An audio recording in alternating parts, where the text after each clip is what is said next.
কথায় কথায় বাংলা ছাড়, দেশটা কি তোর বাপদাদার। 18 কোটি কণ্ঠের এক স্লোগানে জন্ম হয় নতুন বাংলাদেশের। 36শে জুলাই ছাত্র জনতার ঐক্যবদ্ধ চেতনার দাবানলে পতন ঘটে সারা বিশ্বের ফ্যাসিস্টের গডমাদার শেখ হাসিনার।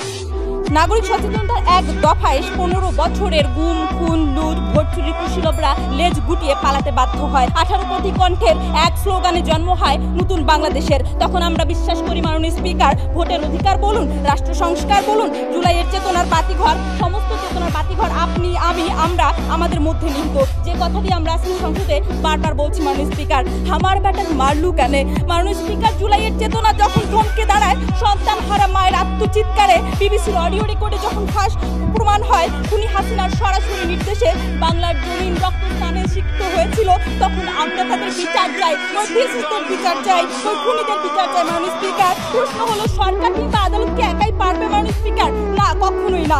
এজন্য দরকার আপনার আমার সকলের জুলাই দাবানলের মতো ঐক্যবদ্ধ স্লোগান। আমার ভাই কবরে, খুনি কেন বাহিরে। আজকের এই সংসদে সেই ঐক্যবদ্ধ স্লোগান, ঐক্যবদ্ধ চেতনা, সেই ঐক্যবদ্ধ সচেতনতার কথা বলছে মাননীয় স্পিকার। জানা হলে আপনি জুলাইয়ের চেতনা বাস্তবায়ন করতে পারবেন না, জানা হলে আপনি ফ্যাসিস্টদের বিচার করতে পারবেন না, জানা হলে আওয়ামী লীগ ছাত্রলীগ সকলকে নিষিদ্ধ করতে পারবেন না। মাননীয় স্পিকার, আপনি অবগত আছেন ফ্যাসিস্ট আমলের 3টি নির্বাচনের কথায়, কিভাবে আপনার আমার সকলের ভোটের অধিকার কেড়ে নেওয়া হয়েছিল।